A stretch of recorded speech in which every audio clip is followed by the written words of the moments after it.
নমস্কার, বাহার তিস্তার রান্নাঘরে আপনাদের সবাইকে স্বাগত। এই যে আজকে ইলিশ মাছের মাথা আছে, কচু শাক খাবে? রান্না করি। হ্যাঁ, হ্যাঁ, তাহলে কচু শাকই বানাও। ওটা তো আমার ভীষণ প্রিয়। কচু শাকগুলো কাটা হয়েছে ছোট, ছোট করে? হ্যাঁ, এবার কচু শাকগুলো কড়াইতে দিয়ে নুন হলুদ দিয়ে একটু নাড়িয়ে চাড়িয়ে ঢেকে দিলাম সেদ্ধ করার জন্য। এর জন্য আলাদা করে জল দিতে হবে না, কচু শাক থেকে প্রচুর জল বেরোবে আর ওই জলেই কচু শাকগুলো সেদ্ধ হয়ে যাবে। হ্যাঁ, ইলিশ মাছের মাথাগুলো তাহলে এয়ার ফ্রায়ারে ভেজে নাও। ইলিশ মাছের মাথাটা ভেজে নিয়েছি। এইদিকে কচু শাকটা দেখুন কত সুন্দর সেদ্ধ হয়ে গেছে। আর এর মধ্যে একটু কাঁচা লঙ্কাও দিয়ে দিয়েছি।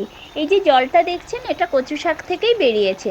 এবার ভাজা ইলিশ মাছের মাথাটা কচু শাকের মধ্যে দিয়ে আমরা ঢেকে দিয়েছি। এই মাথাটা ভাঙলে না? হ্যাঁ হ্যাঁ, মাথাটা ভাঙবো। মাথাটা ঢেকে দিলে একটু নরম হয়ে যায়। এই যে ভেঙে দিলাম। পাইন ফরেস্টের ভিউ দেখো, দেখো কি অপূর্ব লাগছে পাইন ফরেস্টের ভিউটা। কি অপূর্ব দৃশ্য গো! কচু শাকের স্বাদটাও অপূর্ব করার জন্য আমরা একটা তড়কা প্যানের মধ্যে তেল গরম করে শুকনো লঙ্কা আর পাঁচফোড়ন ফোড়ন দিয়ে ওটা কচু শাকের মধ্যে ঢেলে দিয়েছি। কেউ চাইলে কালো জিরেও ফোড়ন দিতে পারে।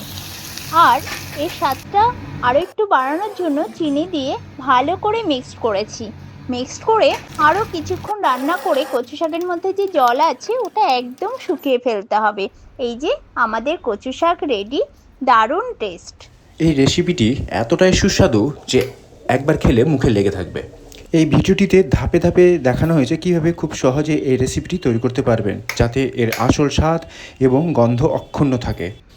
রেসিপিটি ভালো লাগলে চ্যানেলটিকে সাবস্ক্রাইব করে পাশে থাকা বেল আইকনটি প্রেস করে দিবেন। সবাই ভালো থাকুন, সুস্থ থাকুন। আজকের মতো এতটাই, ধন্যবাদ।